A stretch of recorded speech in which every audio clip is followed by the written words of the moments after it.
السلام علیکم ورحمۃ اللہ. میں آپ کا ہوسٹ آپ کا دوست اجاز خان 1 TV یوٹیوب چینل میں آپ کے ساتھ حاضر ہوں. مصباح الدین محمدی صاحب موجود ہے جنہوں نے آج الحمدللہ عالم کا کورس مکمل کر دیا, اور ہمارے ساتھ امام مسجد صاحب بھی ہمارے موجود ہیں, اور انہوں نے مجھے اس پروگرام میں جو آج ہونے جا رہا ہے جس میں منظور مینگل صاحب اور دیگر علماء کرام بھی اس میں آئیں گے, اس میں مجھے دعوت دی. اور میں نے استاذی سے کہا کہ میں اس بچے کا جو بہت بڑا کام کیا, کیونکہ ہمارے یہاں تو کام کرنے والے زیادہ تر کہتے ہیں نا کہ سائنسدان بن گئے تو بڑا کام کر دیا. میں اکثر کہا کرتا ہوں اللہ کے بندو, جو آخرت کی تیاری ہے وہ کون کرے گا؟ وہ انہی لوگوں کی بدولت جو دنیا چل رہی ہے اللہ پاک چلا رہا ہے. میں چھوٹے چھوٹے الفاظ آج ان کے بھی چاہوں گا, اور ہمارے جو امام مسجد ہے میں ان کے بھی چاہوں گا. السلام علیکم. وعلیکم السلام. حضرت کیسا لگ رہا ہے جو یہ مرحلہ طے کیا؟ کتنے سال لگے اس میں؟ اس میں 8 سال لگے. الحمدللہ زندگی کا سب سے خوبصورت مراحل میں سے ایک ہے. اور یہ بتائیں ان لمحوں کے اندر ظاہر سی بات ہے ہمارے یہاں استاد کا جو ہے نا دن بدن جو چاہے وہ اسکول کا استاد ہو چاہے وہ دینی استاد ہو, وہ رتبہ کم کیا جا رہا ہے. کیا کہیں گے؟ کوئی پیغام دے دیں میرے دیکھنے والوں کو کہ تاکہ وہ زیادہ سے زیادہ عزت کریں ان کی. نہیں, اساتذہ کی تو بہت عزت کرنی چاہیے. ہم جیسے نالائق لوگوں کو انہوں نے کیا سے کیا بنا دیے, تو ساری استادوں کی محنت ہے. اور ہم کہاں تھے اور کہاں پہنچا دیا ہمارے کو. کوئی ایسی حدیث ذہن میں آ رہی ہے کہ تاکہ وہ سننے والے شاید ان کے دلوں پر اثر کر جائے, خاص طور میں نماز کے بارے میں؟ قرآن کے بارے میں حدیث ہے جیسے خیرکم من تعلم القرآن وعلمہ. دین کو سیکھو اور آگے اس کو سکھاؤ. سب سے بہترین لوگ وہ لوگ ہیں جو خود بھی سیکھے دوسروں کو بھی سکھائے.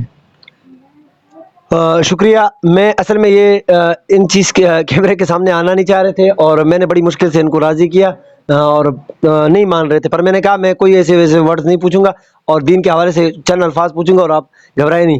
اور میں امام صاحب میرے ساتھ موجود ہیں جو ان کے چچا بھی ہیں.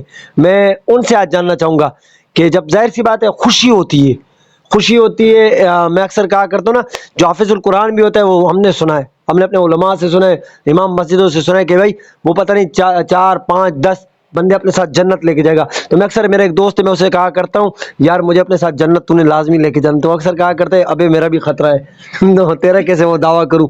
تو میں امام مسجد سے کہوں گا آج جو خوشی ان کو ہوئی ہوگی, ظاہر سی بات ہوئی ہوگی, کیسا محسوس کر رہے ہیں؟ السلام علیکم. وعلیکم السلام. حضرت یہ بتائیں آپ کو ماشاءاللہ جو آپ کے بھتیجے نے جو کیا ہے, دنیائی لحاظ سے تو مجھے پتہ ہے کہ کسی کو نظر آیا نہ آیا, آپ جیسے کیونکہ علم کے ساتھ آپ کا واسطہ ہے, آپ کو پتہ ہے, کیا کہیں گے؟ کوئی پیغام دے دے, اور تاکہ آنے والی جتنی بھی ہماری نسلیں وہ زیادہ سے زیادہ لوگوں کو اس طرف راغب کرے, دین کی طرف اور آخرت کی طرف. بسم اللہ الرحمن الرحیم. خوشی کی آپ نے بات کی, اتنی بے حد خوشی ہوئی ہے. میرے 2 بیٹوں کی شادی ہوئی ہے, ایک اس بھتیجے کی جو بھی فارغ ہو رہا ہے, ان کا بیٹا بھی ہے. اس سے زیادہ خوشی مجھے آج ہو رہی ہے. آپ اندازے سے لگائیں کہ پروگرام ابھی عشاء کے بعد ہوگا, اور ہم زور کے بعد سے آ کے یہاں بیٹھے ہوئے خوشی منا رہے, اور انتہائی خوشی کا موقع ہے ہمارے لیے. اور یہ بڑی اچھی بات اس لحاظ سے کہ آخرت کا ذریعہ جناب نبی کریم صلی اللہ علیہ وسلم کے ایک حدیث کا مفہوم ہے کہ انسان جب مر جاتا ہے تو اس کے تمام اعمال منتقل ہو جاتے ہیں, صرف 3 چیزیں رہ جاتی ہیں, ایک صدقہ جاریہ, ایک نیک اولاد, اور ایک علم نافع. تو ہمارے بھائی جو ان کے والد صاحب ہیں, میرے چھوٹے بھائی مصباح الحق برق صاحب, انہوں نے اپنے لیے 2 چیزیں صدقہ جاریہ چھوڑ دی. ایک یہ کہ علم نافع بھی چھوڑ دیا, اور نیک اولاد. آج اگر وہ اس دنیا سے چلا بھی جائے تو پیچھے ایک سلسلہ صدقہ جاریہ کا علم نافع کے ذریعے یہ چلاتے رہیں گے. انتہائی خوشی کی بات ہے کہ آج میرے بیٹے سے عزیز میرا بھتیجا محمد مصباح الدین محمدی آج مولانا مصباح الدین محمدی صاحب بن گئے ہیں. اور میں پوری جتنے لوگ سنتے ہیں یا دیکھ رہے ہیں یہ اعجاز ٹی وی, تو ان سے گزارش میری یہ ہے کہ اپنی اولاد میں ایک بچے کو دین کے لیے وقف کر دیں.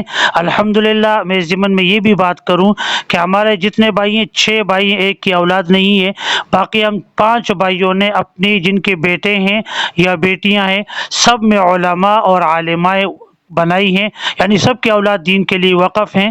تو کوشش کریں کہ آخرت کی زندگی اگر بنانی ہے تو اپنی اولاد کو دین کے لیے وقف کریں.